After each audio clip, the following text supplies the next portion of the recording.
Good day, everyone. Welcome to Rural Insights video podcast series where we interview policymakers and newsmakers that impact the Upper Peninsula and are from the Upper Peninsula. And my name is David Haynes, and I'm the director of the Institute and editor. And this is Brian Chapman. And Brian is the city manager of Sault Ste. Marie, which is a very large city in the UP, second largest in a very influential county, Chippewa County, on the eastern end of the UP. So we want to hear a lot about Brian. And I should also say, since I'm from Northern Michigan University, that Brian is an alum of Northern Michigan University and has his master's in public administration from Northern. And we're delighted to see so many alumni be so successful. So welcome, Brian. Glad you're with us today. Thanks for taking a little time. So, what's on everybody's mind, I suppose, these days is, so how is COVID impacting Sault Ste. Marie? How is it impacting your budget and the stress? Many city managers are telling us the stresses and the need for state and federal aid. So I thought I'd turn it over to you and have you tell us about that. Yeah, so the COVID pandemic has been kind of interesting from the local level because it's brought about this kind of emergency response that local governments have had to do, but it's not the typical emergency response. It's a health issue. So it's kind of divvied out between the hospitals, the county health departments, and the local units of government. We've been fortunate that we weren't hit real hard with a number of cases. There was a couple of surges throughout the year because I think we're almost on the 1-year anniversary of when COVID really started shaking the state of Michigan. So we didn't get hit that hard, but we were affected by a lot of the restrictions coming down from the state government. In terms of our budget, we anticipated a significant drop in our revenues when we made the budget last April and May. So that was kind of at the peak of the COVID restrictions and everything shutting down. We weren't really sure we were going to be at, and we're not that bad. Our biggest hit really is coming from the revenues that I would consider kind of market driven. Our property tax base, the tax revenue coming in from those have been pretty solid. Still, if there's any kind of issues, we'll see that probably next year or the year after. But we operate several facilities that have kind of a sales revenue that comes in from us. We have an ice arena, ice hills, different things of that nature, and those have really taken a hit. And then the loss of state shared revenue, that took a hit for us. And the state tried to replenish some of those funds by offering these CARES dollars or COVID funding. But they were very specific in what those funds could be used for. So the areas that we are dependent on users and revenues, we weren't able to supplement those funds with it. The state also started to cut out some of the shared revenue payments from the states, to which we couldn't replace that with the funds. So the funds we actually received were reimbursements for some COVID costs, which we weren't hit really hard. So we didn't have a lot of those, but then our health and safety enterprises that we have, those were reimbursed. So our police department, fire department, EMT services. So we got a little money there, but we're still kind of seeing what's going to happen with the tax base. We haven't heard too many businesses closing doors yet, but that's still a possibility out there if businesses don't start kicking up. Sault Ste. Marie is a very tourist heavy area. So wintertime kind of dries up for us. But one of our big winter lifelines is the I-500 event, where thousands of people come up. The hotels are all booked up, the restaurants are full, and that was canceled this year to COVID. So our business is going to be able to make it through the winter time now that lifeline is not there. On top of them having to deplete some of their savings and reserves just to get through the 2020 calendar year. We'll see what happens there, but if there's a lot of businesses that do close, that'll obviously affect the tax base moving forward. But there are some communities that are a lot worse than what we are. We don't have a sales tax or an income tax, so it's not bad, but there are a handful of communities downstate that are dependent on sales tax and income taxes, and those funds aren't there, nor have they been replenished by the federal government or state government.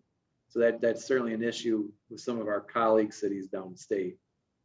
So is there something or some things in particular that when you think about this right now, the state and federal government could do to help a city the size of a large city like Sault Ste. Marie at this point?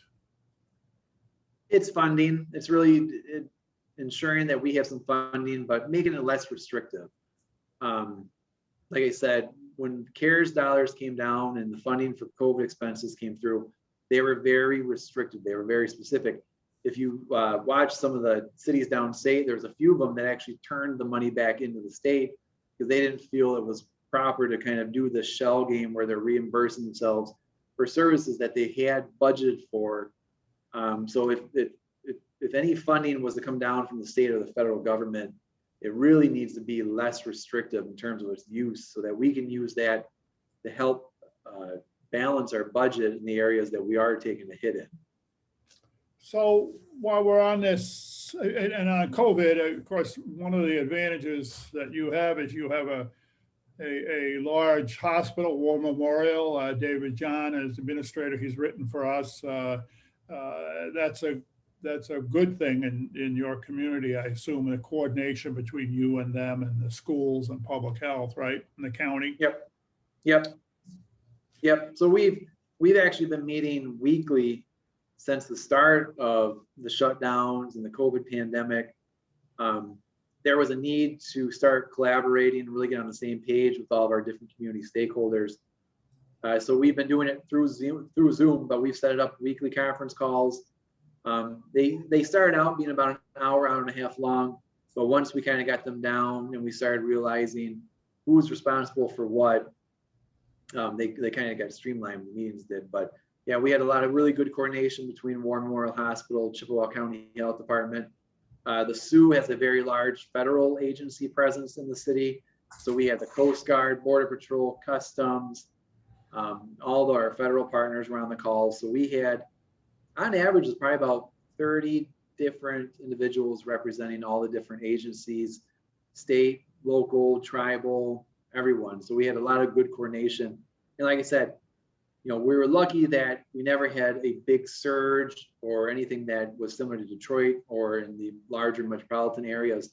But it was comforting knowing that we were ready. We had those lines of communication open. We reviewed all those plans so that we were prepared in case something was to go a little bit further south on us.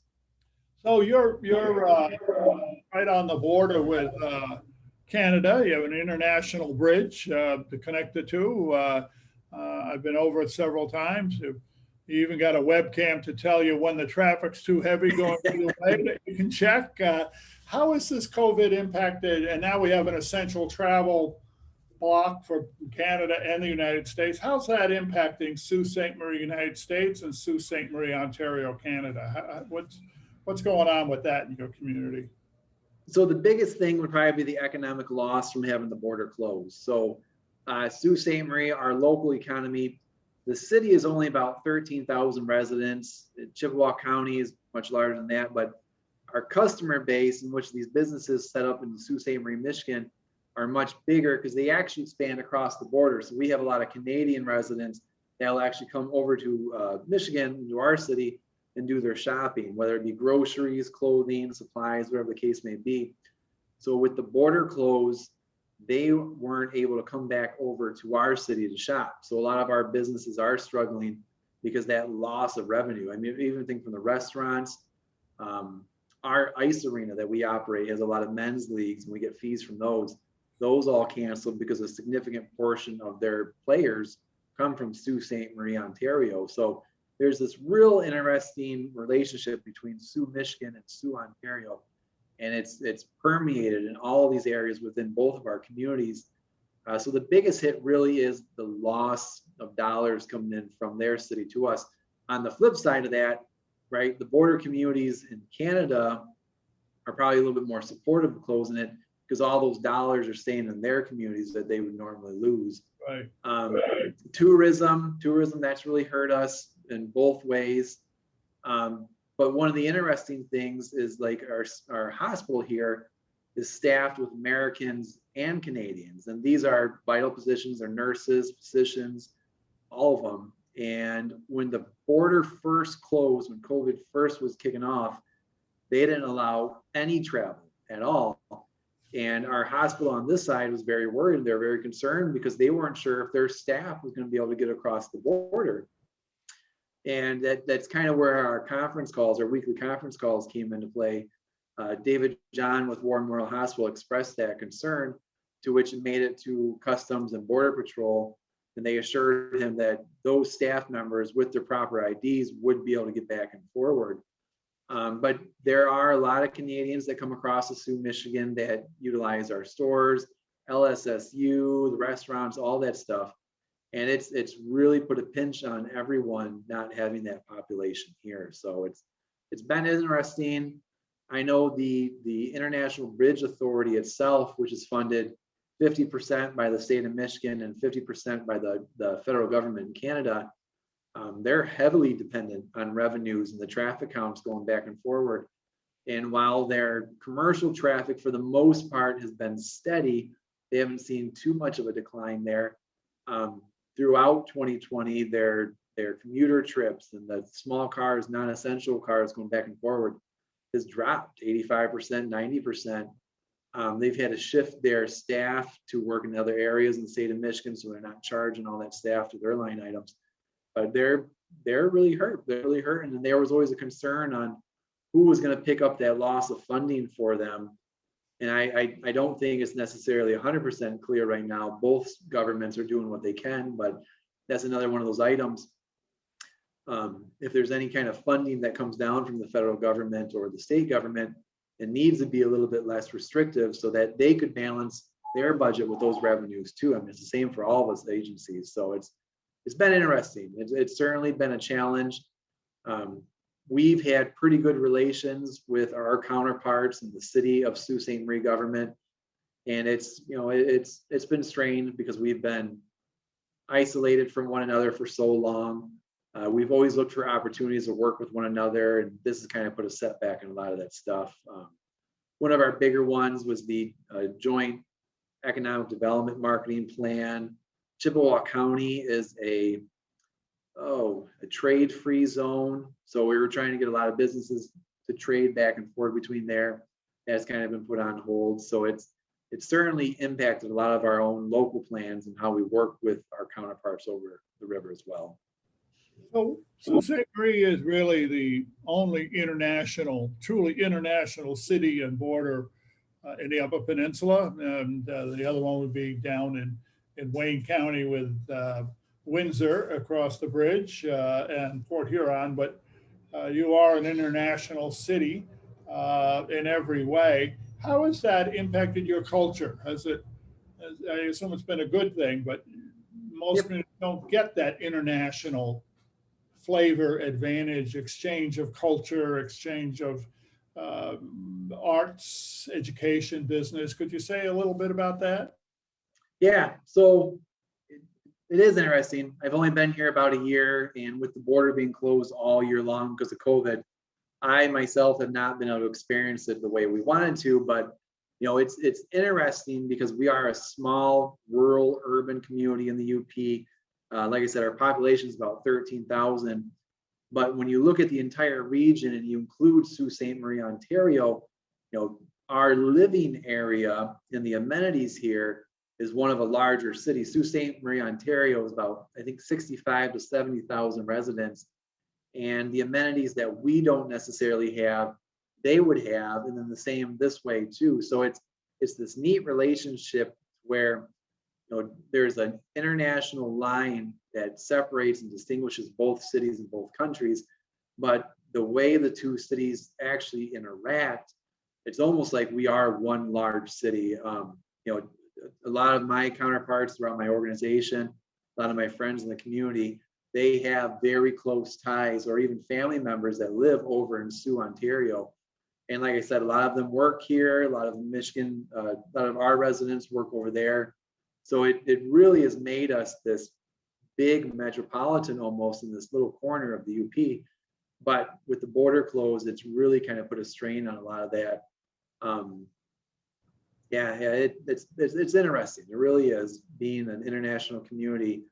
And like I said, just kind of on the tip of the UP, where there's not, you wouldn't think there's a lot here, but it actually is a big resource to us. When we do recruitment efforts for staff positions downstate, we always make mention of that because there's such a weird stigma of living in the UP. We want people to know that we actually have this fine asset right across the river, and we brag about it because it brings a different culture. It brings different amenities to what we normally wouldn't get being on the east side of the UP here. So when you think about it, a lot of communities draw a circle of an hour around it. You do that internationally with Sioux Ontario, you really become the largest community in the UP, buckling up right next to Traverse City, and some of the cities like Lansing and others. You're beginning to get that large. So it has an impact on you because it is part of your daily life, is what you're saying. I mean, Yep. So let's go back to tax base. You and I have talked about this dark store issue. And in the rest of the state, the property values are much higher than they are in the UP. So when a big box store like Meijer comes in and takes advantage of the dark store exemption under the tax law, it doesn't have quite the impact. Matter of fact, sometimes quite the opposite with employment. But in the UP, the slightest movement in property tax values and tax revenue has an impact. You want to talk a little bit about dark stores in Sault Ste. Marie? Yes, so the dark store theory in itself has been kind of a pain in our keister to kind of live with here. And like I said, part of our economy is set up because of the number of the shopping potential that would be in Soo, Ontario, Michigan coming over here. So we have a few bigger boxes that you would not find in a community our size. Walmart, Meijers, Napa Auto Stores. We have a good number of big box stores within the community. And as you mentioned, our tax base doesn't really change too much. It's certainly not going up. We don't have a lot of new development coming in.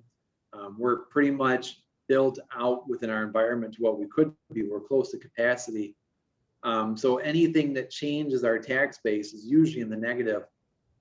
And with this dark store loophole, these big box stores are able to take us to the tax tribunal and argue that we are over-assessing them, and they typically come in way under what they actually are. So our most recent one is with the Meijers that opened up a couple of years ago. Just as they do in any other city, once they open their doors, they filed an appeal with the tax tribunal saying that their value is actually a lot lower than what it is. And what their argument is that they put so many restrictions on the property through deeds and contracts that there is no other use for that building, for that property, except for the big box that is currently in that building.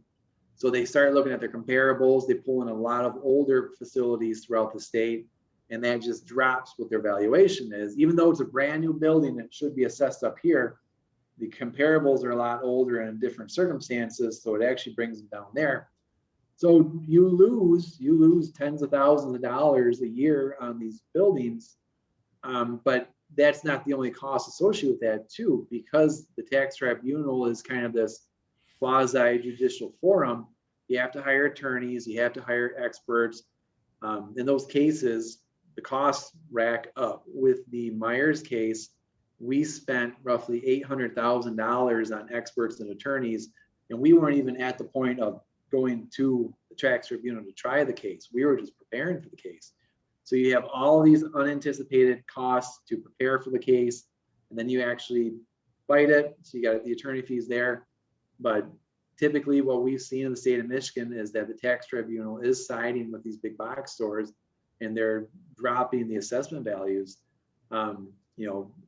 we've had several of them go through the city of Sault Ste. Marie the last few years, and we're talking hundreds of thousands of dollars that we've lost, and that's that's police officers, firefighters, engineers, filling potholes or filling equipment within our public works. That's a lot of money.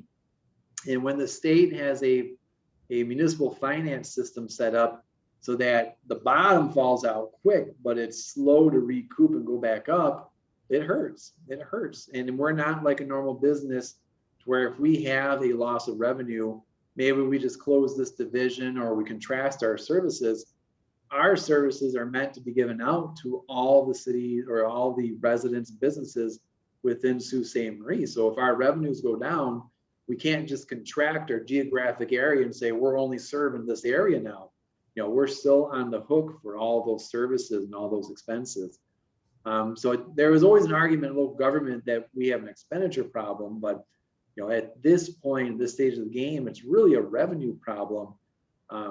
With the dark store theories taking money away from us, the state shared revenue system taking money away from us, our expenses have stayed pretty much the same, except for a little bit of inflation increases, but it's our revenues that we constantly see bottoming out. And that's what really drives some of the challenges that we have within local government right now. So let's switch back to, in addition to the issues with revenue, dark stores and tax revenue and big advantages on the other hand to being an international city.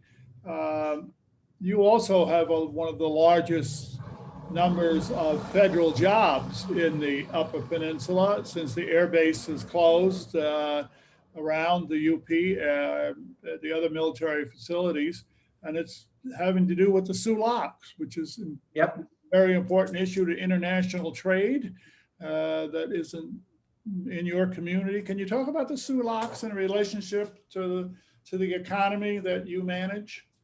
Yep. So the Soo Locks is this neat little asset within the community, and it's kind of twofold in terms of the benefits that we have.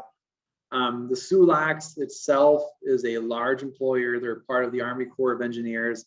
So there's a large, highly trained staff presence within the community that is based around operating and maintaining the Soo Locks system. Outside of that, the Soo Locks is a huge tourist destination, a tourist attraction for the community. So there's people all across the country that will drive and fly or camp here in the city just to see the freighters. I mean, I kind of underestimated how fascinating just the large freighters really are. My office window overlooks the Soo Locks, and I know that first week when the freighters were coming in and out, it was pretty distracting because they are really neat. They're absolutely really neat. And I didn't think a lot of people were really into that, but it's amazing. They have an engineers day. It's one weekend in the summer. They kind of pull back the restrictions. A lot of engineers from different trades come up in the city, and they get closer tours and closer access to the different amenities within the Soo Locks. So it's a huge thing for us. They're redoing the Soo Locks right now. They've got about a 10-year plan in place.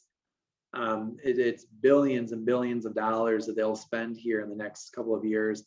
A lot of the larger portions of the project will be contracted out.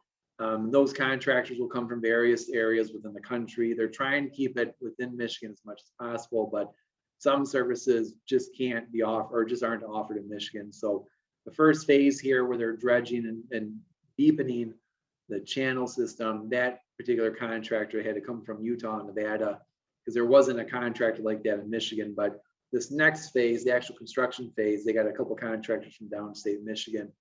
But there'll be a local impact as well. The next 10 years, they're expecting, a good 1,000 to 2,000 different types of employers come in and out of the area. They'll shop at the local stores, they'll eat at the restaurants, they'll be stationed here for that time period. So it's going to be a nice little boost up into our local economy. So it's a benefit, but on the flip side of that too, it's going to be a challenge for us because we're going to have to try to find space and housing for a lot of those staff members. And we're just not quite set up for that stuff. So we got a lot of initiatives going on that we're trying to find that workforce housing and what is it going to look like and what do they need specifically. And part of it's just going to be making space for them. Like the first group of contractors that came in, they were mobile in that they brought their own camping trailers up. They set up in one of our campgrounds and they pulled out. So, it's not going to be this as big of a transformative process that it probably was when the locks were first going in, but it'll be a long-term, very positive impact for us. And just kind of go off that a little bit more, like I mentioned before, we do have a very large federal population within the city. It's the Army Corps, the Coast Guard, Border Patrol, ICE, FBI, all these different agencies, and they bring a lot of employees that live within our community. So, having a large federal presence within our community has a lot of pluses to it. And we certainly look forward to it, working with them and making sure the Soo Locks kind of carries forward too. So, how many people you think work for the federal government in the region? I knew this number, but I can't remember what it is off the top of my head. I know.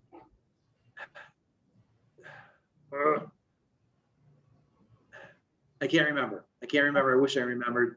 I just know when you look at our core industries within the region, within the city, law enforcement is by far the largest segment within it. And there's nothing else even close to it.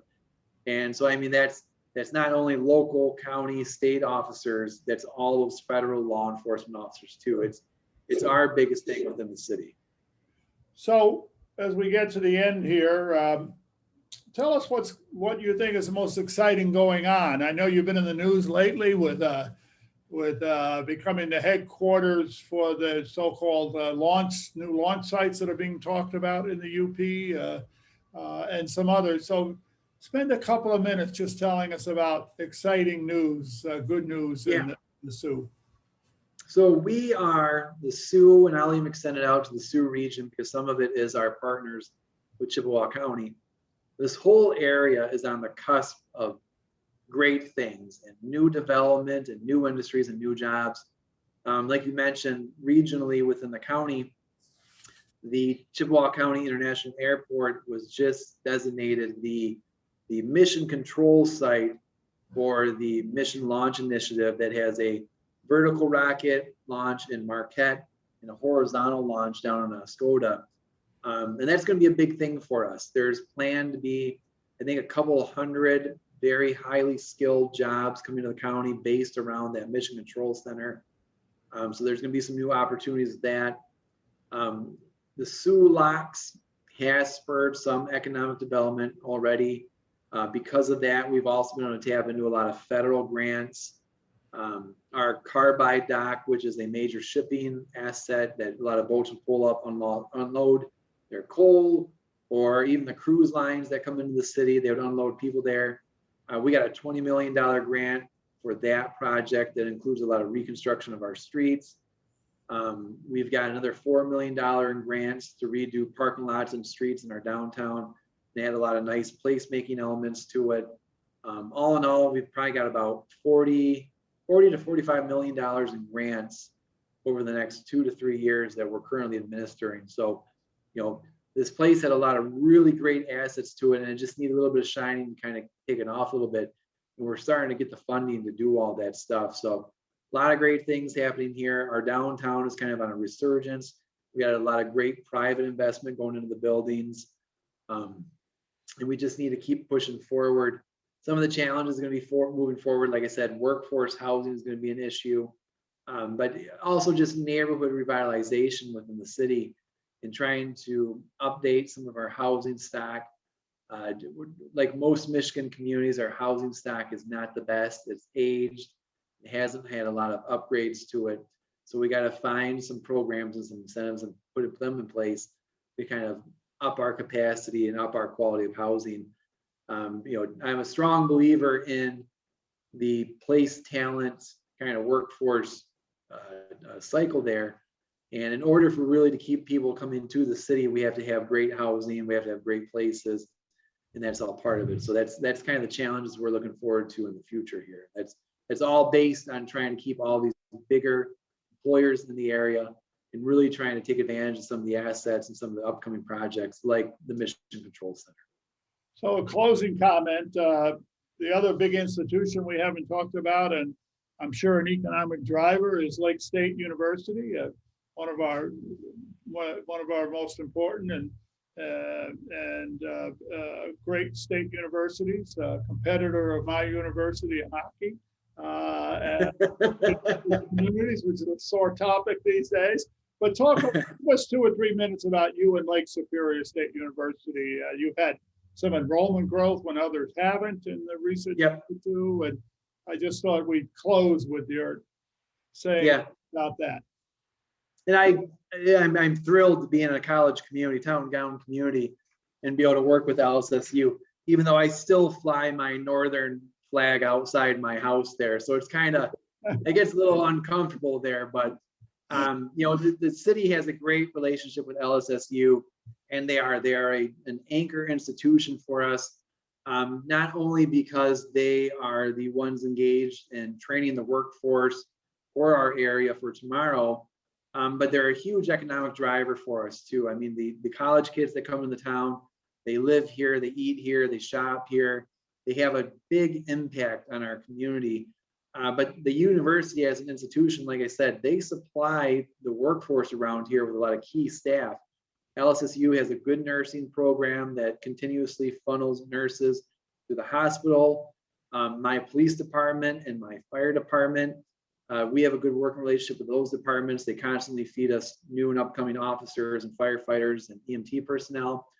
The biggest thing right now that they've got going on that we're going to see a good impact on within the community is their Center for Freshwater Education and Excellence, the Sea-Free Center.